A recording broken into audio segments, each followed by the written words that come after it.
नमस्कार दोस्तों, आप लोगों का बहुत बहुत स्वागत है आपकी अपनी YouTube चैनल स्टडी फाइंड में। मैं हूं आपके साथ अमरजीत कुमार। दोस्तों आज मैं फिर हाजिर हूं आप लोगों के सामने बिहार पुलिस कांस्टेबल के टॉप मोस्ट इंपॉर्टेंट क्वेश्चन को लेकर। जी हां दोस्तों, आज हम लोग जो है इस क्लास में 35 क्वेश्चन को सॉल्व करेंगे और साथ ही साथ जो है उसका व्याख्या करने की भी कोशिश करेंगे। और दोस्तों मैं आप लोगों से एक निवेदन करना चाहता हूं कि आप लोग जो है इस वीडियो को लास्ट तक अवश्य देखिएगा, उसके बाद ही जो है आप लोगों को फ़ायदा होने वाला है दोस्तों। तो आइए आज का क्लास स्टार्ट करते हैं। तो पहला क्वेश्चन है आप लोगों के सामने। क्वेश्चन क्या कह रहा है, जिस समिति की सिफारिश पर भारत में पंचायती राज की स्थापना की गई उसका अध्यक्ष कौन था। जिस समिति की सिफारिश पर भारत में पंचायती राज की स्थापना की गई थी तो उसका अध्यक्ष कौन था। तो उसका अध्यक्ष जो था वह बलवंत राय मेहता था। कौन था? तो बलवंत राय मेहता। इसके जो है तो इसमें एक क्वेश्चन आ रहा है कि बलवंत राय मेहता समिति का गठन कब हुआ। तो बलवंत राय मेहता समिति की स्थापना जो है 1957 में हुआ। तो यहाँ से एक क्वेश्चन यहाँ से आ रहा है निकल करके। ठीक है दोस्तों, अब चलते हैं नेक्स्ट क्वेश्चन की तरफ। क्वेश्चन है आप लोग के सामने, पंचायत के चुनाव कराने हेतु निर्णय किसके द्वारा लिया जाता है। तो पंचायत के चुनाव कराने हेतु निर्णय जो है वह किसके द्वारा लिया जाता है। तो वह जो है राज्य सरकार के द्वारा लिया जाता है। तो ऑप्शन नंबर बी जो होगा बिल्कुल करेक्ट होगा। अब चलते हैं नेक्स्ट क्वेश्चन की तरफ। क्वेश्चन है दोस्तों, निम्नलिखित में से किस संविधान संशोधन अधिनियम को लघु संविधान कहा गया है। तो दोस्तों मैं आप लोग को इसमें बता दूं तो 42वां संविधान संशोधन को जो है लघु संविधान कहा गया है। अब देखिए 42वां संविधान संशोधन जो है वह 1976 में हुआ। कब हुआ? 1976 में। और इसमें जो है यह संविधान जो है स्वर्ण सिंह समिति के आधार पर जो है इसका संविधान का संशोधन किया गया। और इसमें जो है आप लोग को मैं आप लोग को इनकी कहना चाहता हूँ कि इसमें जो है संविधान की प्रस्तावना में पंथ निरपेक्ष, अखंडता और समाजवाद शब्द को जोड़ा गया। तो यहाँ से आप लोग को जो है इतना क्वेश्चन को याद करना आवश्यक है। अब चलते हैं नेक्स्ट क्वेश्चन की तरफ। क्वेश्चन है आप लोग के सामने। क्वेश्चन है, भारत में पंचायती राज व्यवस्था सर्वप्रथम राजस्थान और कहाँ आरंभ हुई। तो मैं आप लोगों को कहना चाहता हूँ कि भारत में जो है सर्वप्रथम पंचायती राज व्यवस्था जो है राजस्थान के नागौर जिला में स्टार्ट हुआ और उसके बाद जो है आंध्र प्रदेश में लागू हुआ। ठीक है दोस्तों, मतलब आरंभ हुआ। और इस समय जो थे भारत के प्रधानमंत्री कौन थे। तो इस समय जो थे भारत के प्रधानमंत्री पंडित जवाहरलाल नेहरू थे। कौन थे? तो पंडित जवाहरलाल नेहरू थे। अब इसमें एक क्वेश्चन आ रहा है कि भारत में पंचायती राज व्यवस्था जो है किस पंचवर्षीय योजना के अंतर्गत लाया गया। तो वह जो थे वह दूसरी पंचवर्षीय योजना के अंतर्गत लाया गया। ओके दोस्तों, तो इतना जो है आप लोग को जो है इस क्वेश्चन के अंतर्गत याद करना आवश्यक है। अब चलते हैं नेक्स्ट क्वेश्चन की तरफ। नेक्स्ट क्वेश्चन क्या कह रहा है दोस्तों, आप लोग के सामने क्वेश्चन है, कह रहा है जैसे जैसे अर्थव्यवस्था विकसित होती है तो राष्ट्रीय आय में तृतीय क्षेत्र का अंश क्या होता है। तो अंश जो है उसका बढ़ता है। तो ऑप्शन नंबर सी जो होगा बिल्कुल सही आंसर होगा। अब चलते हैं नेक्स्ट क्वेश्चन की तरफ। क्वेश्चन है आप लोग के सामने, भारत में राष्ट्रीय आय समंको का आकलन किसके द्वारा किया जाता है। तो बताइए दोस्तों, भारत में राष्ट्रीय आय का आकलन जो है वह किसके द्वारा किया जाता है। तो वह जो है केंद्रीय सांख्यिकीय संगठन के द्वारा किया जाता है राष्ट्रीय आय का आकलन। तो ऑप्शन नंबर डी जो होगा बिल्कुल करेक्ट होगा। अब चलते हैं नेक्स्ट क्वेश्चन की तरफ। क्वेश्चन है आप लोग के सामने, निम्नलिखित में से भारत की राष्ट्रीय आय का सबसे मुख्य स्रोत क्या है। तो दोस्तों मैं आप लोग इसमें कहना चाहता हूं कि भारत में जो है राष्ट्रीय आय का सबसे अधिक स्रोत मतलब यानी कि मुख्य स्रोत जो है वह सेवा क्षेत्र है। और एक बात यहाँ से एक क्वेश्चन आ रहा है निकल करके कि सेवा क्षेत्र जो है सेवा क्षेत्र को किस क्षेत्र के अंतर्गत रखा जाता है। तो सेवा क्षेत्र को जो है तृतीय क्षेत्र के अंतर्गत रखा जाता है। और इसमें मैं आप लोग को कहना चाहता हूँ कि प्रथम क्षेत्र के अंतर्गत जो है यानी कि प्राथमिक क्षेत्र के अंतर्गत जो है हम लोग कृषि, वन, मत्स्य और खान को रखते हैं।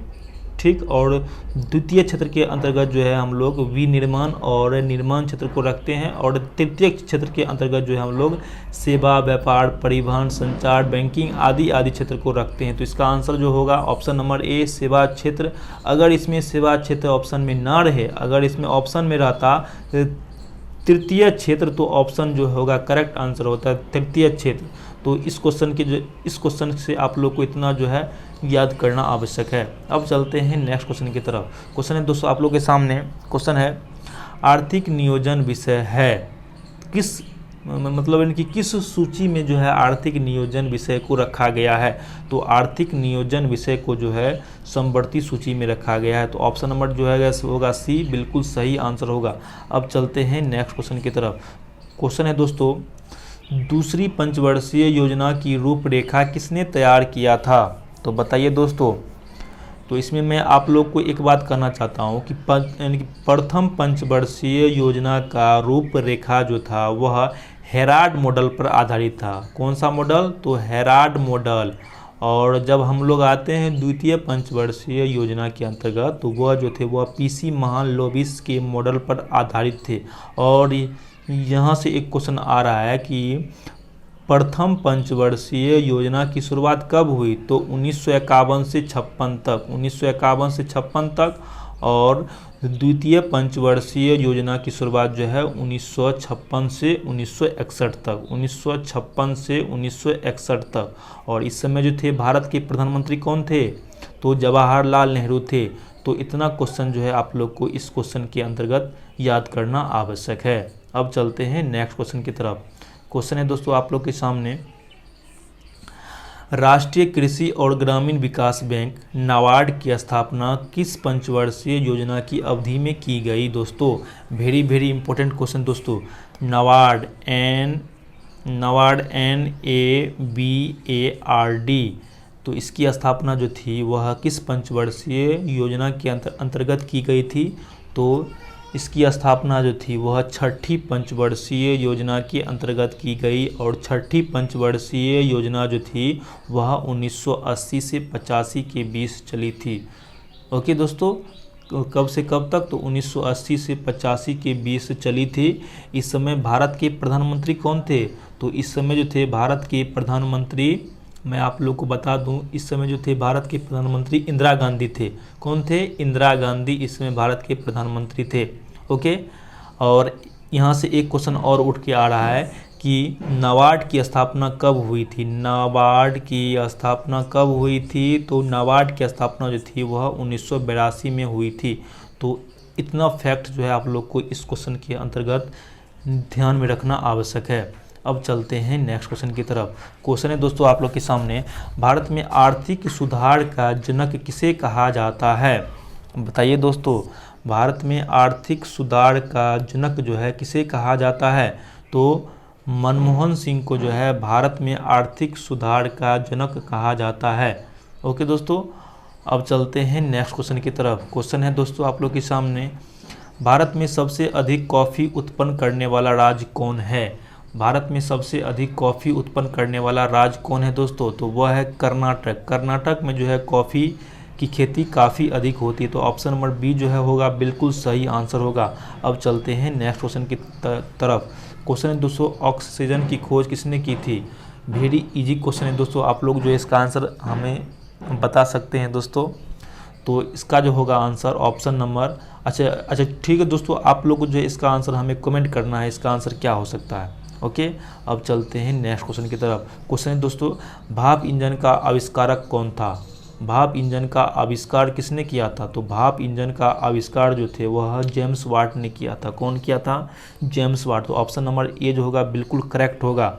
अब चलते हैं नेक्स्ट क्वेश्चन की तरफ। क्वेश्चन है दोस्तों भौतिक के क्षेत्र में नोबेल पुरस्कार विजेता कौन प्रथम भारतीय थे। मतलब इनकी भौतिक के क्षेत्र में सर्वप्रथम किस भारतीय को नोबेल पुरस्कार दिया गया। तो भौतिक के क्षेत्र में जो है सीवी रमन को सर्वप्रथम 1930 में जो है नोबेल पुरस्कार प्रदान किया गया था। और एक यानी कि 1983 में जो है वह एस चंद्रशेखर को भी जो है नोबेल पुरस्कार प्रदान किया गया, यानी कि भौतिक के ही क्षेत्र में। तो इतना फैक्ट जो है आप लोग को इस क्वेश्चन के अंतर्गत याद करना आवश्यक है। अब चलते हैं नेक्स्ट क्वेश्चन की तरफ। क्वेश्चन है दोस्तों आप लोग के सामने भारतीय अंतरिक्ष अनुसंधान इसरो जो है यह कहाँ है। भारतीय अंतरिक्ष अनुसंधान संस्थान इसरो जो है मतलब कहाँ है, तो वह जो है बेंगलोर में है। कहाँ है, बेंगलोर में। और यहाँ से एक फैक्ट्स आ रहा है निकल करके कि बेंगलोर को जो है सिलिकॉन वैली के नाम से भी जाना जाता है। ओके, बेंगलोर को सिलिकॉन वैली के नाम से भी जाना जाता है। तो इतना आप लोग को जो है इस फैक्ट में जानना आवश्यक है। अब चलते हैं नेक्स्ट क्वेश्चन की तरफ। क्वेश्चन है दोस्तों आप लोग के सामने, निम्नलिखित में से कौन बैलिस्टिक मिसाइल है? इन चारों ऑप्शनों में से बताइए कि किस मिसाइल को जो है बैलिस्टिक मिसाइल कहा जाता है। तो अग्नि को जो है, अग्नि को बैलिस्टिक मिसाइल के नाम से भी जाना जाता है। तो ऑप्शन नंबर बी जो होगा बिल्कुल करेक्ट होगा। अब चलते हैं नेक्स्ट क्वेश्चन की तरफ। हवाई जहाज़ का आविष्कार किसने किया था दोस्तों? हवाई जहाज़ का आविष्कार किसने किया? तो हवाई जहाज़ का आविष्कार जो था वह राइट ब्रदर्स ने किया था। तो ऑप्शन नंबर बी जो होगा बिल्कुल सही आंसर होगा। वेरी इजी क्वेश्चन आ रहा है दोस्तों। अब चलते हैं नेक्स्ट क्वेश्चन की तरफ। हेली पुच्छल तारा, हेली पुच्छल तारा कितने वर्ष बाद पुनः दिखाई देता है? तो आप लोग को यह जानकर हैरानी होगी कि हेली पुच्छल तारा जो थे मतलब है वह 76 साल के बाद दिखाई देता है। कितने वर्ष के बाद? तो 76 वर्ष के बाद। तो ऑप्शन नंबर जो होगा सी बिल्कुल सही आंसर होगा। अब चलते हैं नेक्स्ट क्वेश्चन की तरफ। क्वेश्चन है दोस्तों, ग्रीन हाउस किस पदार्थ का बना होता है? ग्रीन हाउस जो है यह किस पदार्थ का बना होता है? तो वह जो होता है कांच का बना होता है। किस चीज़ का बना होता है? तो कांच का बना होता है। तो ऑप्शन नंबर सी जो होगा बिल्कुल करेक्ट होगा। अब चलते हैं नेक्स्ट क्वेश्चन की तरफ। क्वेश्चन है दोस्तों आप लोग के सामने, शरीर के किस भाग में पित्त रस का निर्माण होता है? शरीर के किस भाग में पित्त रस का निर्माण होता है दोस्तों? तो आप लोग हमें बताइए। तो यकृत में जो है, लीवर में जो है पित्त रस का निर्माण होता है। कहाँ पे होता है?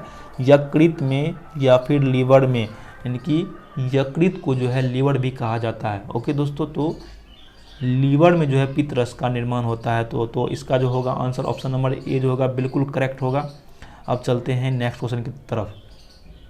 क्वेश्चन है दोस्तों, मियादी बुखार, एक मिनट दोस्तों, हाँ अब ठीक है। कह रहा है मियादी बुखार या फिर टाइफाइड में शरीर का कौन सा भाग मुख्य रूप से प्रभावित होता है?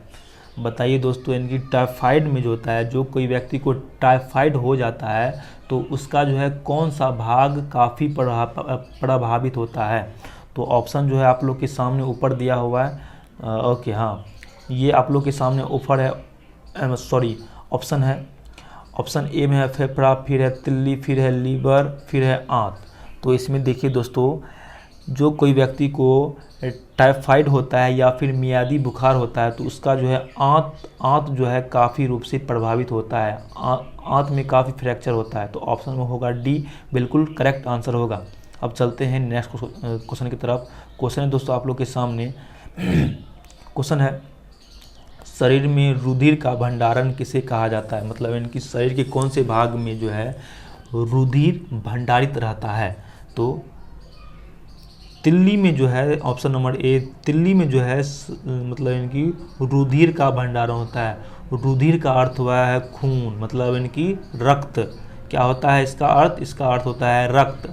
तो सबसे ज़्यादा भंडारण जो होता है खून का भंडारण वह तिल्ली में होता है। तो ऑप्शन नंबर ए जो होगा बिल्कुल करेक्ट आंसर होगा। अब चलते हैं नेक्स्ट क्वेश्चन की तरफ। इजी क्वेश्चन आ रहा है अब दोस्तों। कह रहा है मानव शरीर में प्रति मिनट हृदय की धड़कन कितना होता है? बताइए दोस्तों, इजी क्वेश्चन है। तो ऑप्शन नंबर बी यानी कि 70 से 72 बार जो है एक स्वस्थ मानव का हृदय 1 मिनट में धड़कता है। तो ऑप्शन नंबर बी जो होगा बिल्कुल करेक्ट होगा। अब चलते हैं नेक्स्ट क्वेश्चन की तरफ।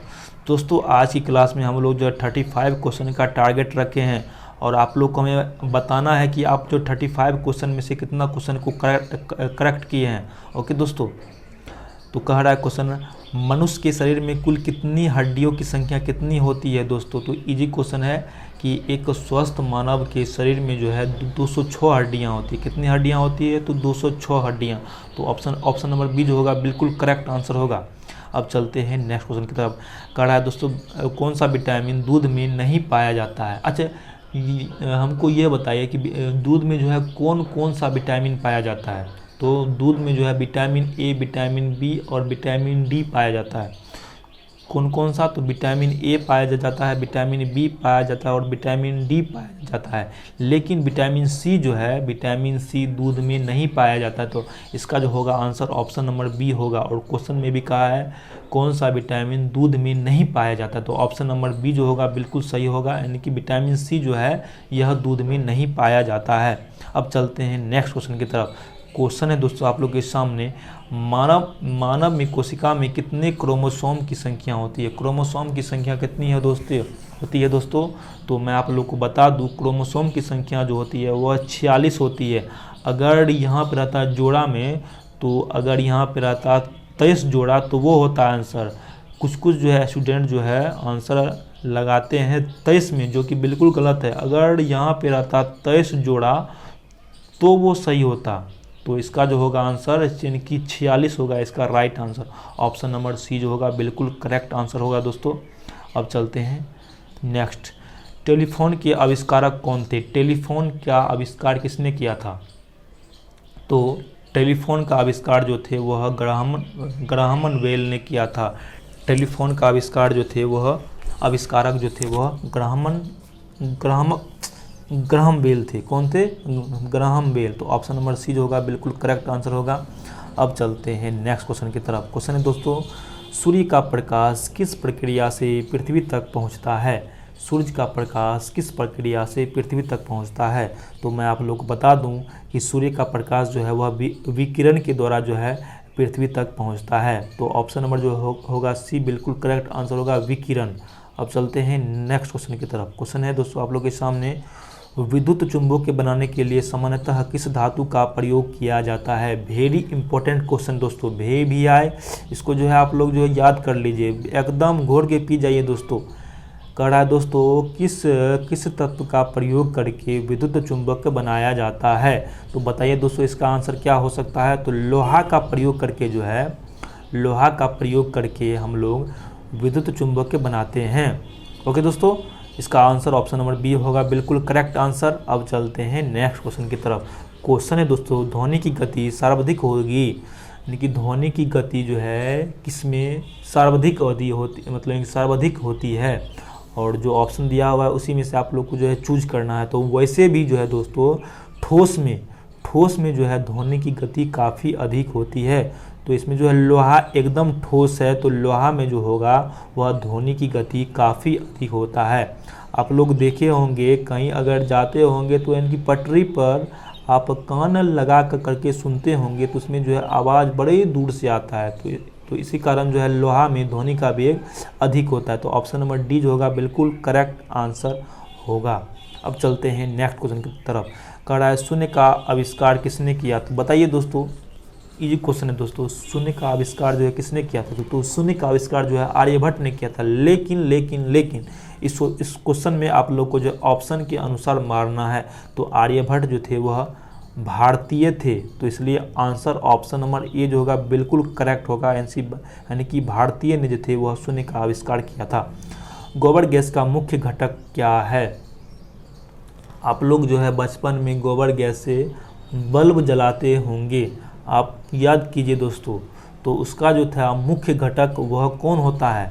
तो मीथेन होता है मुख्य घटक। तो इस बात को जो है आप लोग जो है ध्यान में रखिएगा, गोबर गैस का मुख्य घटक मीथेन होता है।